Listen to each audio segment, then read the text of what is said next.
हर हर महादेव। राम राम सभी को। आज आप शिव महापुराण के 6ठे अध्याय का श्रवण करेंगे, जिसमें भगवान शिव की श्रेष्ठता तथा उनके पूजन की अनिवार्य आवश्यकता का प्रतिपादन किया गया है। नारद जी बोले, हे ब्राह्मण प्रजापते, आप धन्य हैं, क्योंकि आपकी बुद्धि भगवान शिव में लगी हुई है। हे विदेह, आप पुनः इसी विषय का सम्यक प्रकार से विस्तार पूर्वक वर्णन कीजिए। ब्रह्मा जी ने कहा, हे तात, एक समय की बात है, मैं सब ओर से ऋषियों तथा देवताओं को बुलाकर उन सब को क्षीर सागर के तट पर ले गया, जहाँ सबका हित साधन करने वाले भगवान विष्णु निवास करते हैं। वहाँ देवताओं के पूछने पर भगवान विष्णु ने सबके लिए शिव पूजन का ही श्रेष्ठता बतलाकर यह कहा कि एक मुहूर्त या एक क्षण भी जो शिव का पूजन नहीं किया जाता, वही हानि है, वही महान छिद्र है, वही अंधापन है और वही मूर्खता है। जो भगवान शिव की भक्ति में तत्पर हैं, जो मन से उन्हीं को प्रणाम और उन्हीं का चिंतन करते हैं, वे कभी दुख के भागी नहीं होते। जो महान सौभाग्यशाली पुरुष, मनोहर भवन, सुंदर आभूषणों से विभूषित स्त्रियां, जितने से मन को संतोष हो उतना धन, पुत्र पौत्र आदि संतति, आरोग्य, सुंदर शरीर, अलौकिक प्रतिष्ठा, सर्वज्ञ सुख, अंत में मोक्ष रूपी फल अथवा परमेश्वर शिव की भक्ति चाहते हैं, वे पूर्व जन्मों के महान पुण्य से भगवान सदाशिव की पूजा अर्चना में प्रवृत्त रहते हैं, अर्थात लगे रहते हैं। जो पुरुष नित्य भक्ति परायण हो, शिवलिंग की पूजा करता है, उसको सफल सिद्धि प्राप्त होती है तथा वह पापों के चक्कर में नहीं पड़ता। भगवान के इस प्रकार उपदेश देने पर देवताओं ने उन श्री हरि को प्रणाम किया और मनुष्यों की समस्त कामनाओं की पूर्ति के लिए उनसे शिवलिंग देने के लिए प्रार्थना की। मुनि श्रेष्ठ, उस प्रार्थना को सुनकर जीवों के उद्धार में लगे रहने वाले भगवान विष्णु ने विश्वकर्मा को बुलाकर कहा, विश्वकर्मन, तुम मेरी आज्ञा से संपूर्ण देवताओं को सुंदर शिवलिंग का निर्माण करके दो। तब विश्वकर्मा ने मेरी और श्री हरि की आज्ञा के अनुसार उन देवताओं को उनके अधिकार के अनुसार शिवलिंग बना कर दिए। हे मुनि श्रेष्ठ नारद, किस देवताओं को कौन सा शिवलिंग प्राप्त हुआ, इसका वर्णन आज मैं कर रहा हूँ, उसे सुनो। इंद्र पद्राग मणि के बने हुए शिवलिंग की ओर, कुबेर सोने के बने हुए लिंग की पूजा करते हैं, धर्म पीत मणि में पुखराज के बने हुए लिंग की तथा वरुण श्याम वर्ण के शिवलिंग की पूजा करते हैं। भगवान विष्णु इंद्रनील में तथा ब्रह्मा हेम में लिंग की पूजा करते हैं। हे मुने, विश्व देवगण चांदी के शिवलिंग की, वसुगण पीतल के बने हुए शिवलिंग की तथा दोनों अश्वनी कुमार पार्थिव लिंग की पूजा करते हैं। लक्ष्मी देवी स्फटिक में लिंग की, आदित्यगण ताम्र में लिंग की, राजा सोम मोती के बने हुए लिंग की तथा अग्निदेव हीरे के लिंग की उपासना करते हैं। श्रेष्ठ ब्राह्मण और उनकी पत्नियां मिट्टी के बने हुए शिवलिंग का, मयासुर चंदन निर्मित लिंग का और नागगण मूंगे के बने हुए शिवलिंग का आदर पूर्वक पूजन करते हैं। देवी मक्खन के बने हुए लिंग की, योगीजन भस्म्य लिंग की, यक्षगण दधि निर्मित लिंग की, छाया देवी आटे से बनाए हुए लिंग की और ब्रह्मा पत्नी रत्न में शिवलिंग की निश्चित रूप से पूजा करती है। बाणासुर पारद या पार्थिव लिंग की पूजा करता है।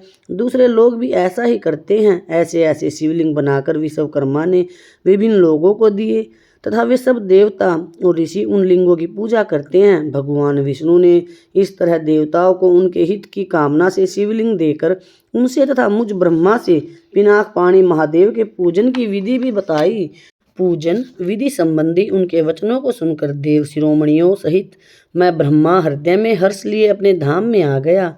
हे मुने, वहां आकर मैंने समस्त देवताओं और ऋषियों को शिव पूजा की उत्तम विधि बताई, जो संपूर्ण अभीष्ट वस्तुओं को देने वाली है। उस समय ब्रह्मा ने कहा, देवताओं सहित समस्त मुनियों, तुम प्रेम परायण होकर सुनो। मैं प्रसन्नता पूर्वक तुमसे शिव पूजन की उस विधि का वर्णन करता हूँ, जो भोग और मोक्ष देने वाली है। देवताओं और मुनीश्वरों, समस्त जंतुओं में मनुष्य जन्म प्राप्त करना प्राय दुर्लभ है। उनमें भी उत्तम कुल में जन्म तो और भी दुर्लभ है। उत्तम कुल में भी आचारवान ब्राह्मणों के यहाँ उत्पन्न होना उत्तम पुण्य से ही संभव है। यदि वैसा जन्म सुलभ हो जाए तो भगवान शिव के संतोष के लिए उस उत्तम कर्म का अनुष्ठान करे, जो अपने वर्ण और आश्रम के लिए शास्त्रों द्वारा बताया गया है। जिस जाति के लिए जो कर्म बताया गया है उसका उल्लंघन न करे। जितनी संपत्ति हो उसके अनुसार ही दान करे। कर्म में सहस्त्रों यज्ञों से तपोयज्ञ बढ़कर है। सहस्त्रों तपोयोगों से जप यज्ञ का महत्व अधिक है। ध्यान यज्ञ से बढ़कर कोई वस्तु नहीं है। ध्यान ज्ञान का साधन है, क्योंकि योगी ध्यान के द्वारा अपने इष्ट देव समरस शिव का साक्षात्कार करता है। ध्यान यज्ञ में तत्पर रहने वाले उपासक के लिए भगवान शिव सदा ही समीप रहते हैं। जो विज्ञान से संपन्न हैं, उन पुरुषों की शुद्धि के लिए किसी प्रायश्चित आदि की आवश्यकता नहीं है। मनुष्य को जब तक ज्ञान की प्राप्ति न हो तब तक वह विश्वास दिलाने के लिए कर्म से ही भगवान शिव की आराधना करे। जगत के लोगों को एक ही परमात्मा अनेक रूपों में अभिव्यक्त हो रहा है।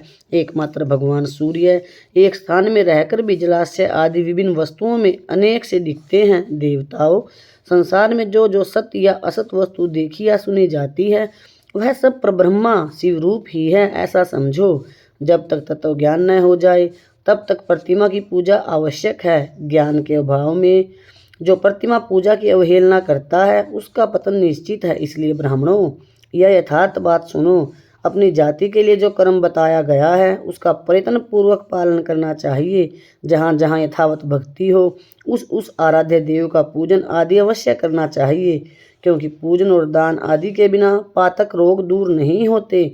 जैसे मैले कपड़ों में रंग बहुत अच्छा नहीं चढ़ता, किंतु जब उसको धोकर स्वच्छ कर लिया जाता है तब उस पर सब रंग अच्छी तरह चढ़ते हैं। उसी प्रकार देवताओं की भली भांति पूजा से जब त्रिविध शरीर पूर्णतया निर्मल हो जाता है, तभी उस पर ज्ञान का रंग चढ़ता है और तभी विज्ञान का प्राकट्य होता है। जब विज्ञान हो जाता है तब भेदभाव की निवृत्ति हो जाती है। भेद की संपूर्णतया निवृत्ति हो जाने पर द्वंद्व दुख दूर हो जाते हैं और द्वंद्व दुख से रहित पुरुष शिव रूप हो जाता है। मनुष्य जब तक गृहस्थ आश्रम में रहे तब तक 5 देवताओं की तथा उनमें श्रेष्ठ भगवान शंकर की प्रतिमा का उत्तम प्रेम के साथ पूजन करे, अथवा जो सबके एकमात्र मूल हैं, उन भगवान शिव की ही पूजा सबसे बढ़कर है। क्योंकि मूल के सींचे जाने पर शाखा स्थानीय संपूर्ण देवता अपने आप तृप्त हो जाते हैं। अतः जो संपूर्ण मनोवांछित फलों को पाना चाहता है, वह अपने अभिष्ट की सिद्धि के लिए समस्त प्राणियों के हित में तत्पर रहकर लोक कल्याणकारी भगवान शंकर का पूजन करे। शिव पूजन की सर्वोत्तम विधि कौन सी है? ब्रह्मा जी कहते हैं, अब मैं पूजा की सर्वोत्तम विधि बता रहा हूँ, जो समस्त अभीष्ट तथा सुखों को सुलभ कराने वाली है। देवताओं और ऋषियों, तुम ध्यान देकर सुनो। उपासक को चाहिए कि वह ब्रह्म मुहूर्त में शयन से उठकर जगदम्बा पार्वती सहित भगवान शिव का स्मरण करे तथा हाथ जोड़कर मस्तक झुकाकर भक्ति पूर्वक उनसे प्रार्थना करे, हे देवेश्वर, उठिए उठिए मेरे हृदय मंदिर में शयन करने वाले देवता। हे देवेश्वर, उठिए उठिए मेरे हृदय मंदिर में शयन करने वाले देवता, उठिए। हे उमाकांत, उठिए और ब्रह्मांड में सबका मंगल कीजिए। मैं धर्म को जानता हूँ, किंतु मेरी उसमें प्रवृत्ति नहीं होती। मैं अधर्म को जानता हूँ, परंतु मैं उससे दूर नहीं हो पाता। हे महादेव, आप मेरे हृदय में स्थित होकर मुझे जैसी प्रेरणा देते हैं, वैसा ही मैं करता हूँ। इस प्रकार भक्ति पूर्वक कहकर और गुरुदेव की चरण पादुकाओं का स्मरण करके गांव से बाहर दक्षिण दिशा में मलमूत्र का त्याग करने के लिए जाए। मल त्याग करने के बाद मिट्टी और जल से धोने के द्वारा शरीर की शुद्धि करके दोनों हाथों और पैरों को धोकर दातुन करे। सूर्योदय होने से पहले ही दातुन करके मुंह को 16 बार जल की अंजलियों से धोए। देवताओं तथा ऋषियों, षष्ठी, प्रतिपदा, अमावस्या और नवमी तिथियों तथा रविवार के दिन शिव भक्त को यत्न पूर्वक दातुन का त्याग कर देना चाहिए। अवकाश के अनुसार नदी आदि में जाकर अथवा घर में ही भली भांति स्नान करे। मनुष्य को देश और काल के विरुद्ध स्नान नहीं करना चाहिए। रविवार, श्राद्ध, संक्रांति, ग्रहण, महादान, तीर्थ, उपवास दिवस अथवा अशौच प्राप्त होने पर मनुष्य गर्म जल से स्नान न करे। शिव भक्त मनुष्य तीर्थ आदि में प्रवाह के सम्मुख होकर स्नान करे। जो नहाने के पहले तेल लगाना चाहे, उसे विहित एवं निषिद्ध दिनों का विचार करके ही तेल लगाना चाहिए। जो प्रतिदिन नियम पूर्वक तेल लगाता हो, उसके लिए किसी भी दिन का तेल दूषित नहीं है, अथवा जो तेल इत्र आदि से वासित हो, उसका लगाना किसी भी दिन दूषित नहीं है। सरसों का तेल ग्रहण को छोड़कर दूसरे किसी दिन भी दूषित नहीं होता। इस तरह देश काल का विचार करके ही विधि पूर्वक स्नान करें। स्नान के समय अपने मुख को उत्तर अथवा पूर्व की ओर रखना चाहिए। उच्छिष्ट वस्त्र का उपयोग कभी न करे। शुद्ध वस्त्र से इष्ट देव के स्मरण पूर्वक स्नान करे। जिस वस्त्र को दूसरे ने धारण किया हो अथवा जो दूसरों के पहनने की वस्तु हो तथा जिसे स्वयं रात में धारण किया गया हो वह वस्त्र उच्छिष्ट कहलाता है। उससे तभी स्नान किया जा सकता है जब उसे धो लिया गया हो। स्नान के पश्चात देवता ऋषियों तथा पितरों को तृप्ति देने वाला स्नानांग तर्पण करना चाहिए। उसके बाद धुला हुआ वस्त्र पहने और आचमन करे। हे ब्राह्मणों, उसके पश्चात गोबर आदि से लीप पोत कर स्वच्छ किए हुए शुद्ध स्थान में जाकर वहां सुंदर आसन की व्यवस्था करे। वह आसन विशुद्ध काष्ठ का बना हुआ हो, पूरा फैला हुआ हो तथा विचित्र होना चाहिए। ऐसा आसन संपूर्ण अभिष्ट तथा फलों को देने वाला है। उसके ऊपर बिछाने के लिए यथा योग्य मृगचर्म आदि ग्रहण करे। शुद्ध बुद्धि वाला पुरुष उस आसन पर बैठकर भस्म से त्रिपुंड लगाए। त्रिपुंड से जप तप तथा दान सफल होता है। भस्म के भाव में त्रिपुंड का साधन जल आदि बताया गया है। इस तरह त्रिपुंड करके मनुष्य रुद्राक्ष धारण करे और अपने नित्य कर्म का संपादन करके फिर शिवजी की आराधना करे। इसके बाद 3 बार मंत्रोच्चारण पूर्वक आचमन करे। फिर वहां शिवजी की पूजा के लिए अन्न और जल लगा कर रखे। दूसरी कोई भी वस्तु आवश्यक हो उसे यथाशक्ति जुटाकर अपने पास रखे। इस प्रकार पूजन सामग्री का संग्रह करके वहां धैर्य पूर्वक स्थिर भाव से बैठे। फिर जल गंध और अक्षत से युक्त एक अर्ध्या पात्र लेकर उसे दाहिने भाग में रखे। उससे उपचार की सिद्धि होती है। फिर गुरु का स्मरण करके उनकी आज्ञा लेकर विधिवत संकल्प करके अपनी कामना को अलग न रखते हुए पराभक्ति से सपरिवार शिव का पूजन करे। एक मुद्रा दिखाकर सिंदूर आदि उपचारों द्वारा सिद्धि बुद्धि सहित विघ्नहारी गणेश का पूजन करे। लक्ष्य और लाभ से युक्त गणेश जी का पूजन करके उनके नाम के आदि में प्रणव तथा अंत में नमः जोड़कर नाम के साथ चतुर्थी विभक्ति का प्रयोग करते हुए नमस्कार करे। यथा ओम गणपते नमः अथवा ओम लक्ष्य लाभयुताय सिद्धि बुद्धि सहिताय गणपते नमः। इसके बाद उनसे क्षमा प्रार्थना करके पुनः भाई कार्तिकेय सहित गणेश जी का पराभक्ति से पूजन करके उन्हें बारंबार नमस्कार करें। इसके पश्चात सदा द्वार पर खड़े रहने वाले द्वारपाल महोदय का पूजन करके सती साध्वी गिरिराज नंदनी उमा की पूजा करें। चंदन कुमकुम तथा धूप दीप आदि अनेक उपचारों तथा नाना प्रकार के नैवेद्यों से शिव का पूजन करके नमस्कार करने के पश्चात साधक शिव जी के समीप जाए। यथा संभव अपने घर में मिट्टी सोना चांदी धातु या अन्य पारे आदि की शिव प्रतिमा बनाए और उसे नमस्कार करके भक्ति परायण हो उसकी पूजा करे। उसकी पूजा हो जाने पर सभी देवता पूजित हो जाते हैं। मिट्टी का शिवलिंग बनाकर विधि पूर्वक उसकी स्थापना करे। अपने घर में रहने वाले लोगों को स्थापना संबंधी सभी नियमों का सर्वथा पालन करना चाहिए। भूत शुद्धि एवं मात्र कन्यास करके प्राण प्रतिष्ठा करे। शिवालय में दिक्पालों की भी स्थापना करके उनकी पूजा करे। घर में सदा मूल मंत्र का प्रयोग करके शिव जी की पूजा करनी चाहिए। वहाँ द्वारपालों के पूजन का सर्वथा नियम नहीं है। भगवान शिव के समीप ही अपने लिए आसन की व्यवस्था करे। उस समय उत्तराभिमुख बैठकर फिर आचमन करे। उसके बाद दोनों हाथ जोड़कर तब प्राणायाम करे। प्राणायाम काल में मनुष्य को मूल मंत्र की 10 आवृत्तियां करनी चाहिए। हाथों से 5 मुद्राएं दिखाए। यह पूजा का आवश्यक अंग है। इन मुद्राओं का प्रदर्शन करके ही मनुष्य पूजा विधि का अनुसरण करे। इसके पश्चात वहां दीप निवेदन करके गुरु को नमस्कार करे और पद्मासन या भद्रासन बांध कर बैठे अथवा उत्तानासन या पर्यकासन का आश्रय लेकर सुख पूर्वक बैठे और पुनः पूजन का प्रयोग करे। फिर अर्घ्य पात्र से उत्तम शिवलिंग का प्रक्षालन करे। मन को भगवान शिव से अन्यत्र न लेकर जाएं। पूजा सामग्री को अपने पास रखकर निम्नांकित मंत्र समूह से महादेव जी का आवाहन करें। अब आह्वान मंत्र सुनिए आप। जो कैलाश के शिखर पर निवास करते हैं, पार्वती देवी के पति हैं, समस्त देवताओं से उत्तम हैं, जिनके स्वरूप का शास्त्रों में यथावत वर्णन किया गया है, जो निर्गुण होते भी गुण रूप हैं, जिनके 5 मुख 10 भुजाएं और प्रत्येक मुखमंडल में 3-3 नेत्र हैं, जिनकी ध्वजा पर वृषभ का चिन्ह अंकित है। अंग कांति कपूर के समान गौर है, जो दिव्य रूपधारी चंद्रमा रूपी मुकुट से सुशोभित तथा सिर पर जटा जूट धारण करने वाले हैं, जो हाथी की खाल पहनते और व्याघ्र चर्म ओढ़ते हैं, जिनका स्वरूप शुभ है, जिनके अंगों में वासुकी आदि नाग लिपटे रहते हैं, जो पिनाक आदि आयुध धारण करते हैं, जिनके आगे 8 सिद्धियां निरंतर नृत्य करती रहती हैं, भक्त समुदाय जय जयकार करते हुए जिनकी सेवा में लगे रहते हैं, दुस्सह तेज के कारण जिनकी ओर देखना भी कठिन है, जो देवताओं से सेवित तथा संपूर्ण प्राणियों को शरण देने वाले हैं, जिनका मुख अरविंद प्रसन्नता से खिला हुआ है, वेदों जिनकी महिमा का यथावत गान किया है, विष्णु और ब्रह्मा भी सदा जिनकी स्तुति करते हैं तथा जो परम आनंद स्वरूप हैं, उन भक्त वत्सल शंभु शिव का मैं आह्वान करता हूँ। इस प्रकार शाम सदा शिव का ध्यान करके उनके लिए आसन दे। आसन के पश्चात भगवान शंकर को पाद और अर्घ्य दे। फिर परमात्मा शंभु को आचमन कराकर पंचामृत संबंधी द्रव्य द्वारा प्रसन्नता पूर्वक शंकर को स्नान कराए। वेद मंत्रों अथवा नाम पदों का उच्चारण करके भक्ति पूर्वक यथा योग्य समस्त द्रव्य भगवान को अर्पित करे। अभिष्ट द्रव्य को शंकर के ऊपर चढ़ाएं। फिर भगवान शिव को वारुण स्नान कराए।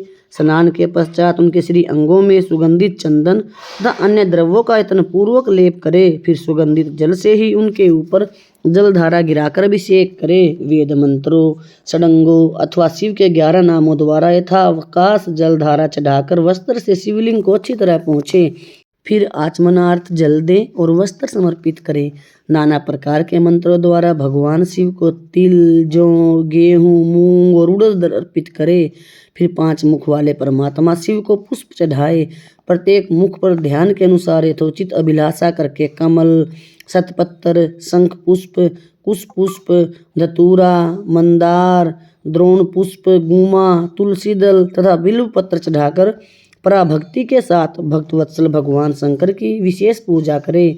अन्य सब वस्तुओं का अभाव होने पर शिव को केवल बिल्व पत्र ही अर्पित करे। बिल्व पत्र समर्पित होने से ही शिव की पूजा सफल होती है। इसके पश्चात सुगंधित चूर्ण तथा सुवासित उत्तम तेल, इत्र आदि विविध बड़ी वस्तुएं बड़े हर्ष के साथ भगवान शिव को अर्पित करे। फिर प्रसन्नता पूर्वक गूगल और अगरू आदि की धूप निवेदन करे। तदंतर शंकर जी को घी से भरा हुआ दीपक दे। इसके बाद निम्नांकित मंत्र से भक्ति पूर्वक पुनः अर्घ्य दे और भाव भक्ति से वस्त्र द्वारा उनके मुख का मार्जन करे। अर्घ्य मंत्र सुनिए। रूपम देहि यशो देहि भोगम देहि च शंकर भुक्ति मुक्ति फलम देहि घृतवार्घ्य नमोस्तुते नमोस्तुते। प्रभु शंकर आपको नमस्कार है। आप इस अर्घ्य को स्वीकार करके मुझे रूप दीजिए, यश दीजिए, भोग दीजिए तथा भोग और मोक्ष रूपी फल प्रदान कीजिए। इसके बाद भगवान शिव को भांति भांति के उत्तम नैवेद्य अर्पित करें। नैवेद्य के पश्चात प्रेम पूर्वक आचमन कराए। इसके पश्चात सांगोपांग तांबूल बनाकर भगवान शिव को समर्पित करे। फिर 5 बत्ती की आरती बनाकर भगवान को दिखाए। उसकी संख्या इस प्रकार है। पैरों में 4 बार, नाभि मंडल के सामने 2 बार, मुख के समक्ष 1 बार तथा संपूर्ण अंगों में 7 बार आरती दिखाए। तत्पश्चात नाना प्रकार के स्तोत्रों द्वारा प्रेम पूर्वक भगवान वृषभध्वज की स्तुति करें। इसके बाद धीरे धीरे शिव की परिक्रमा करें। परिक्रमा के बाद पुरुष साष्टांग प्रणाम करे और इन मंत्रों से भक्ति पूर्वक पुष्पांजलि दे। हे शंकर, मैंने अज्ञान से या जानबूझकर जो पूजन आदि किया है वह आपकी कृपा से सफल हो। मृड मैं आपका हूँ। मेरे प्राण सदा आप में लगे हुए हैं। मेरा चित्त सदा आपका ही चिंतन करता रहे। ऐसा जानकर हे गौरीनाथ, हे भूतनाथ, आप मुझ पर प्रसन्न होइए। हे प्रभु, धरती पर जिनके पैर लड़खड़ा जाते हैं उनके लिए भूमि ही सहारा है। उसी प्रकार जिन्होंने आपके प्रति अपराध किए हैं उनके लिए भी आप ही शरणदाता हैं। इत्यादि रूप से बहुत बहुत प्रार्थना करके उत्तम विधि से पुष्पांजलि अर्पित करने के पश्चात पुनः भगवान को नमस्कार करें। फिर इन मंत्रों से विसर्जन करना चाहिए। ये विसर्जन मंत्र है। हे देवेश्वर प्रभु, अब आप परिवार सहित अपने स्थान को पधारें। हे नाथ, जब पूजा का समय हो तब पुनः आप यहाँ सादर पदार्पण करें। इस प्रकार भक्त वत्सल शंकर की बारंबार प्रार्थना करके उनका विसर्जन करें और उस जल को अपने हृदय में लगाए तथा मस्तक पर चढ़ाए। हे ऋषियों, इस तरह मैंने शिव जी की पूजन की सारी विधि बता दी है, जो भोग और मोक्ष देने वाली है। अब और क्या सुनना चाहते हो? ब्रह्मा जी बोले, हे नारद, विभिन्न पुष्पों, अन्नों तथा जल आदि की धाराओं से शिव जी की पूजा का महात्म्य क्या है?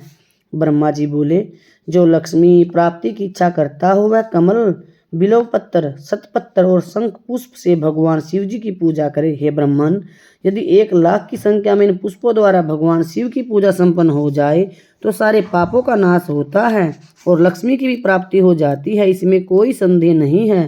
प्राचीन पुरुषों ने 20 कमलों का एक प्रस्थ बताया है। 1 सहस्त्र बिल्व पत्रों को भी एक प्रस्थ कहा गया है। 1 सहस्त्र शतपत्र से आधे प्रस्थ की परिभाषा की गई है। 16 पलों का एक प्रस्थ होता है और 10 टंकों का एक पल। इस मान से पत्र, पुष्प आदि को तोलना चाहिए। जब पूर्वोक्त संख्या वाले पुष्पों से शिवजी की पूजा हो जाती है तब सकाम पुरुष अपने संपूर्ण अभिष्ट को प्राप्त कर लेता है। यदि उपासक के मन में कोई कामना न हो तो वह पूर्वोक्त पूजन से शिव स्वरूप हो जाता है। मृत्युंजय मंत्र का जब 5,00,000 जब पूरा हो जाता है तब भगवान शिव का प्रत्यक्ष दर्शन होता है। 1,00,000 के जप से शरीर की शुद्धि होती है। दूसरे लाख के जप से पूर्व जन्म की बातों का स्मरण होता है। तीसरे लाख पूर्ण होने पर संपूर्ण काम्य वस्तुएं प्राप्त होती हैं। 4,00,000 का जप होने पर स्वप्न में भगवान शिव का दर्शन होता है और 5,00,000 का जप ज्यों ही पूरा होता है भगवान शिव उपासक के सम्मुख तत्काल प्रकट हो जाते हैं। इसी मंत्र का 10,00,000 जप हो जाए तो संपूर्ण फल की सिद्धि होती है। जो मोक्ष की अभिलाषा रखता है वह 1,00,000 दर्भों द्वारा शिव का पूजन करे। हे मुनि श्रेष्ठ, सर्वत्र लाख की संख्या समझनी चाहिए। आयु की इच्छा वाला पुरुष 1,00,000 दुर्वाओं द्वारा पूजन करे। जिसे पुत्र की अभिलाषा हो वह धतूरे के 1,00,000 फूलों से पूजा करे। लाल डंठल वाला धतूरा पूजन में शुभदायक माना गया है। अगस्त्य के 1,00,000 फूलों से पूजा करने वाले पुरुष को महान यश की प्राप्ति होती है। यदि तुलसी दल से शिव की पूजा करे तो उपासक को भोग और मोक्ष दोनों सुलभ होते हैं। लाल और सफेद आँख, अपामार्ग और श्वेत कमल के 1,00,000 फूलों द्वारा पूजन करने से भी उसी फल, भोग और मोक्ष की प्राप्ति होती है। जपा अड़हुल के 1,00,000 फूलों से की हुई पूजा शत्रुओं को मृत्यु देने वाली होती है। करवीर के 1,00,000 फूल यदि शिव पूजन के उपयोग में लाए जाएं तो वे यहाँ रोगों का उच्चाटन करने वाले होते हैं। बंदूक, दुपहिया के फूलों द्वारा पूजन करने से आभूषणों की प्राप्ति होती है। चमेली से शिव की पूजा करके मनुष्य वाहनों को उपलब्ध करता है, इसमें कोई संदेह नहीं है। अलसी के फूलों से महादेव जी का पूजन करने वाला पुरुष भगवान विष्णु को प्रिय होता है। समी पत्रों से पूजा करके मनुष्य मोक्ष प्राप्त कर लेता है। बेलों के फूल चढ़ाने पर भगवान शिव अत्यंत शुभ लक्षणा पत्नी प्रदान करते हैं। जूही के फूलों से पूजा की जाए तो घर में कभी अन्न की कमी नहीं होती। कनेर के फूलों से पूजा करने पर मनुष्य को वस्त्र की प्राप्ति होती है। सेदुआरी या शेफालिका के फूलों से शिव का पूजन किया जाए तो मन निर्मल होता है। 1,00,000 बिल्व पत्र चढ़ाने पर मनुष्य अपनी सारी काम्य वस्तुएं प्राप्त कर लेता है। श्रृंगार, हार, हर श्रृंगार के फूलों से पूजा करने पर सुख संपत्ति की वृद्धि होती है। वर्तमान ऋतु में पैदा होने वाले फूल यदि शिव की सेवा में समर्पित किए जाए तो वे मोक्ष देने वाले होते हैं, इसमें कोई संदेह नहीं है। राई के फूल शत्रुओं को मृत्यु प्रदान करने वाले होते हैं। इन फूलों को 1,00,000 की संख्या में शिव के ऊपर चढ़ाया जाए तो भगवान शिव प्रचुर फल प्रदान करते हैं। चंपा और केवड़े को छोड़कर शेष सभी फूल भगवान शिव को चढ़ाए जा सकते हैं। विप्रवर, महादेव जी के ऊपर चावल चढ़ाने से मनुष्य को लक्ष्मी बढ़ती है। ये चावल अखंडित होने चाहिए, अर्थात टूटे हुए नहीं होने चाहिए। उन्हें उत्तम भक्ति भाव से शिव के ऊपर चढ़ाना चाहिए।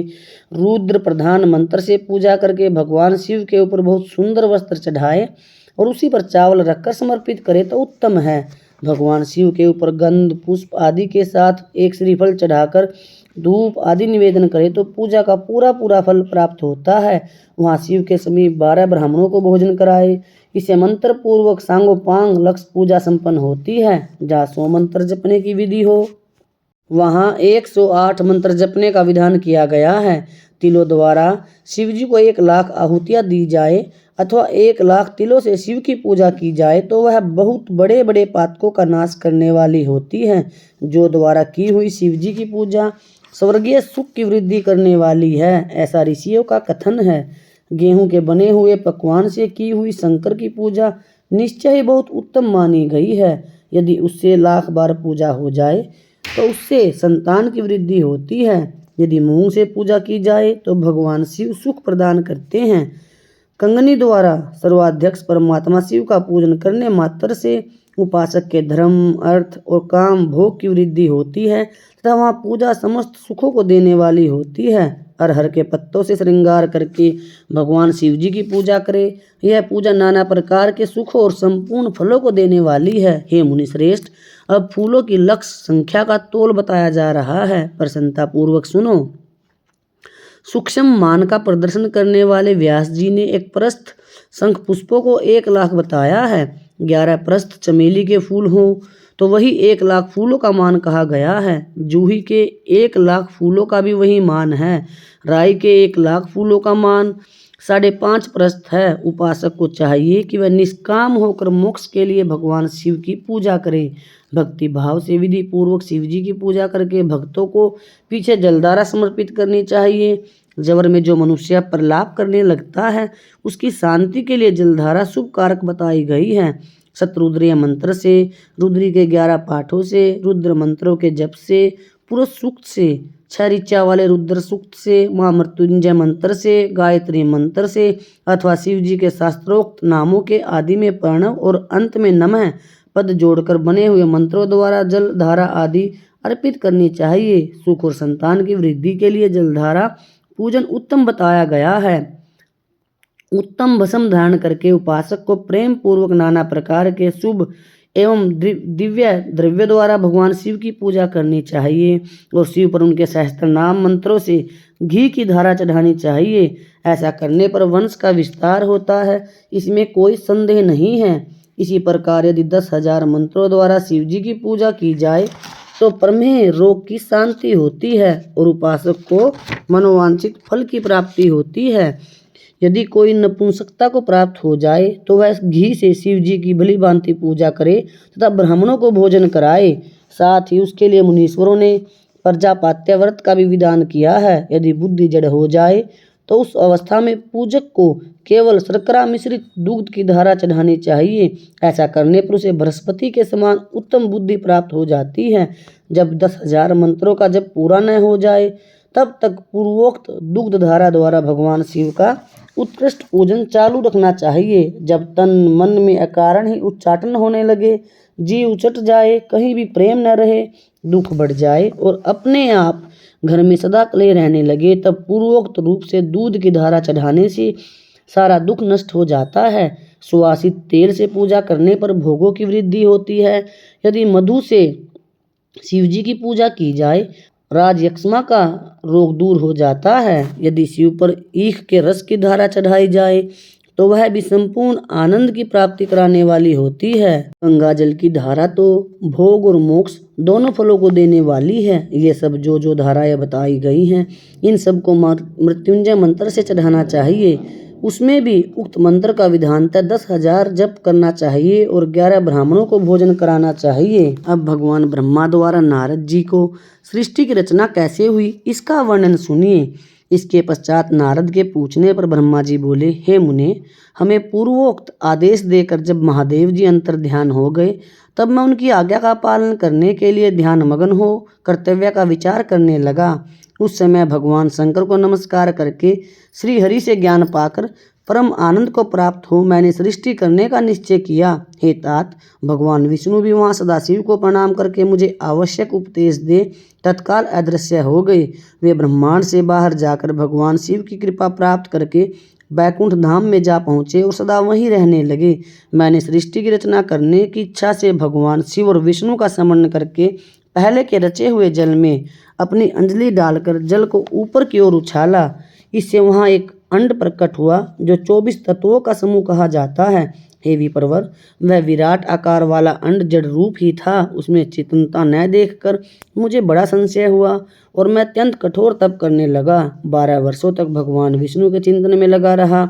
तात वह समय पूर्ण होने पर भगवान श्री हरि स्वयं प्रकट हुए और बड़े प्रेम से मेरे अंगों का स्पर्श करते हुए मुझसे प्रसन्नता पूर्वक बोले। श्री विष्णु ने कहा, हे ब्राह्मण, तुम वर मांगो, मैं प्रसन्न हूँ। मुझे तुम्हारे लिए कुछ भी अदेय नहीं है। भगवान शिव की कृपा से मैं सब कुछ देने में समर्थ हूँ। ब्रह्मा बोले, हे महाभाग, आपने जो मुझ पर कृपा की है वह सर्वथा उचित ही है, क्योंकि भगवान शंकर ने मुझे आपके हाथों में सौंप दिया है। हे विष्णु, आपको नमस्कार है, नमस्कार है। आज मैं आपसे जो कुछ मांगता हूँ उसे दीजिए प्रभु। यह विराट रूप 24 तत्वों से बना हुआ अंड किसी तरह चेतन नहीं हो रहा है, जड़ी भूत दिखाई देता है। हे हरे, इस समय भगवान शिव की कृपा से आप यहाँ प्रकट हुए हैं, अतः शंकर की सृष्टि शक्ति या विभूति से प्राप्त हुए इस अंड में चेतनता लाइए। मेरे ऐसा कहने पर शिव की आज्ञा में तत्पर रहने वाले महाविष्णु ने अनंत रूप का आश्रय ले उस अंड में प्रवेश किया। उस समय उन परम पुरुष के सहस्त्रों मस्तक, सहस्त्रों नेत्र और सहस्त्रों पैर थे। उन्होंने भूमि को सब ओर से घेर कर उस अंड को व्याप्त कर लिया। मेरे द्वारा भली भांति स्तुति की जाने पर जब विष्णु जी ने उस अंड में प्रवेश किया तब वह 24 तत्वों का विकार रूप अंड सचेतन हो गया। पाताल से लेकर सत्यलोक तक की अवधि वाले उस अंड के रूप में वहां साक्षात श्री हरि ही विराजने लगे। उस विराट अंड में व्यापक होने से ही वे प्रभु वैराज पुरुष कहलाए। पंचमुख महादेव ने केवल अपने रहने के लिए सुरम्य कैलाश नगर का निर्माण किया, जो सब लोकों से ऊपर सुशोभित होता है। हे देवर्षि, संपूर्ण ब्रह्मांड का नाश हो जाने पर भी बैकुंठ और कैलाश, इन दो धामों का यहाँ कभी नाश नहीं होता। हे मुनि श्रेष्ठ, मैं सत्यलोक का आश्रय लेकर रहता हूँ। हे तात, महादेव जी की आज्ञा से ही मुझ में सृष्टि रचने की इच्छा उत्पन्न हुई। बेटा, जब मैं सृष्टि की इच्छा से चिंतन करने लगा उस समय पहले मुझ में अनजान में ही पापपूर्ण तमोगुणी सृष्टि का प्रादुर्भाव हुआ, जिसे अविद्या पंचक अथवा पंचपर्वा अविद्या कहते हैं। इसके पश्चात प्रसन्नचित होकर शंभु की आज्ञा से मैं पुनः अनासक्त भाव से सृष्टि का चिंतन करने लगा। उस समय मेरे द्वारा स्थावर, संज्ञक, वृक्ष आदि की सृष्टि हुई, जिसे मुख्य सर्ग कहते हैं। यह पहला सर्ग है। उसे देखकर तथा वह अपने लिए पुरुषार्थ का साधक नहीं है, यह जानकर सृष्टि की इच्छा वाले मुझ ब्रह्मा से दूसरा सर्ग प्रकट हुआ, जो दुख से भरा हुआ है। उसका नाम है त्रियक स्तोत्र। वह सर्ग भी पुरुषार्थ का साधक नहीं था, उसे भी पुरुषार्थ साधन की शक्ति से रहित जान जब मैं पुनः सृष्टि का चिंतन करने लगा तब मुझसे शीघ्र ही तीसरे सात्विक सर्ग का प्रादुर्भाव हुआ, जिसे उर्ध्व स्तोत्र कहते हैं। यह देव सर्ग के नाम से विख्यात हुआ। देव सर्ग सत्यवादी तथा अत्यंत सुखदायक है। उसे भी पुरुषार्थ साधन की रुचि एवं अधिकार से रहित मानकर मैंने अन्य सर्ग के लिए अपने स्वामी श्री शिव का चिंतन आरंभ किया। तब भगवान शंकर की आज्ञा से एक रजोगुणी सृष्टि का प्रादुर्भाव हुआ, जिसे अर्वाक स्तोत्र कहा गया है। इस सर्ग के प्राणी मनुष्य हैं, जो पुरुषार्थ साधन के उच्च अधिकारी हैं। इसके पश्चात महादेव जी की आज्ञा से भूत आदि की सृष्टि हुई। इस प्रकार मैंने 5 तरह की वैकृत सृष्टि का वर्णन किया। इनके सिवा 3 प्राकृत सर्ग भी कहे गए, जो मुझ ब्रह्मा के सानिध्य से प्रकृति से ही प्रकट हुए हैं। इनमें पहला महत्व का सर्ग है, दूसरा सूक्ष्म भूतों अर्थात तन्मात्राओं का सर्ग है और तीसरा वैकारिक सर्ग कहलाता है। इस तरह ये 3 प्राकृतक सर्ग हैं। प्राकृतक और वैकृत दोनों प्रकार के सर्गों को मिलान से 8 सर्ग होते हैं। इनके सिवा 9वां कौमार्ग सर्ग है, जो प्राकृत और वैकृत भी है। इन सब के अवान्तर भेद का मैं वर्णन नहीं कर सकता, क्योंकि उसका उपयोग बहुत थोड़ा है। अब द्विवाजात्मक सर्ग का प्रतिपादन करता हूँ। इसी का दूसरा नाम कौमार सर्ग है, जिसमें सनक, सनंदन आदि कुमारों की महत्वपूर्ण सृष्टि हुई है। सनक आदि मेरे 4 मानस पुत्र हैं, जो मुझ ब्रह्मा के ही समान हैं। वे महान वैराग्य से संपन्न तथा उत्तम व्रत का पालन करने वाले हुए। उनका मन सदा भगवान शिव के चिंतन में ही लगा रहता है। वे संसार से विमुख एवं ज्ञानी हैं। उन्होंने मेरे आदेश देने पर भी सृष्टि के कार्य में मन नहीं लगाया। हे मुनि श्रेष्ठ नारद, सनकादिक कुमारों के दिए हुए नकारात्मक उत्तर को सुनकर मैंने बड़ा भयंकर क्रोध प्रकट किया। उस समय मुझ पर मोह छा गया। उस अवसर पर मैंने मन ही मन भगवान विष्णु का स्मरण किया। वे शीघ्र ही आ गए और उन्होंने समझाते हुए मुझसे कहा, तुम भगवान शिव की प्रसन्नता के लिए तपस्या करो। हे मुनिश्रेष्ठ, श्री हरि ने जब मुझे ऐसी शिक्षा दी तब मैं महाघोर एवं उत्कृष्ट तप करने लगा। सृष्टि के लिए तपस्या करते हुए मेरी दोनों भौहों और नासिका के मध्य भाग से, जो उनका अपना ही अविमुक्त नामक स्थान है, महेश्वर की 3 मूर्तियों में से अन्यतम पूर्णांश सर्वेश्वर एवं दया सागर भगवान शिव अर्धनारीश्वर रूप में प्रकट हुए, जो जन्म से रहित, तेज की राशि, सर्वज्ञ तथा सर्वत्रष्टा हैं। उन नील लोहित नामधारी साक्षात उमा वल्लभ शंकर को सामने देख बड़ी भक्ति से मस्तक झुकाकर उनकी स्तुति करके मैं बड़ा प्रसन्न हुआ और उन देव देवेश्वर से बोला, हे प्रभु, आप भांति भांति के जीवों की सृष्टि कीजिए। मेरी यह बात सुनकर उन देवादिदेव महेश्वर रुद्र ने अपने ही समान बहुत से रुद्रगणों की सृष्टि की। तब मैंने अपने स्वामी महेश्वर महारुद्र से फिर कहा, हे देव, आप ऐसे जीवों की सृष्टि कीजिए जो जन्म और मृत्यु के भय से युक्त हों। हे मुनिश्रेष्ठ, मेरी ऐसी बात सुनकर करुणा सागर महादेव जी हंस पड़े और तत्काल इस प्रकार बोले, हे विधात, मैं जन्म और मृत्यु के भय से युक्त अशोभन जीवों की सृष्टि नहीं करूँगा, क्योंकि वे कर्मों के अधीन हो, दुख के समुद्र में डूबे रहेंगे। मैं तो दुख के सागर में डूबे हुए उन जीवों का उद्धार मात्र करूँगा। गुरु का स्वरूप धारण करके उत्तम ज्ञान प्रदान कर उन सबको संसार सागर से पार करूँगा। हे प्रजापते, दुख में डूबे हुए सारे जीवों की सृष्टि तो तुम ही करो। मेरी आज्ञा से इस कार्य में लगे होने के कारण तुम्हें माया नहीं बांध सकेगी। मुझसे ऐसा कहकर श्रीमान भगवान नील लोहित महादेव मेरे देखते देखते अपने पार्षदों के साथ वहां से तत्काल अंतर्ध्यान हो गए। भगवान ब्रह्मा द्वारा स्वयंभू मनु और शतरूपा की, ऋषियों की तथा दक्ष कन्याओं की संतानों का वर्णन तथा सती और शिव की महत्ता का प्रतिपादन किया गया है। ब्रह्मा जी कहते हैं, हे नारद, इसके बाद मैंने शब्द, तन्मात्रा आदि सूक्ष्म भूतों की स्वयं ही पंचीकृत करके, अर्थात उन 5 का परस्पर सम्मिश्रण करके उनसे स्थूल आकाश, वायु, अग्नि, जल और पृथ्वी की सृष्टि की। पर्वतों, समुद्रों और वृक्षों आदि को उत्पन्न किया। कला से लेकर युग पर्यंत जो काल विभाग हैं उनकी रचना की। हे मुने, उत्पत्ति और विनाश वाले और भी बहुत से पदार्थों का मैंने निर्माण किया, परंतु इससे मुझे अधिक संतोष नहीं हुआ।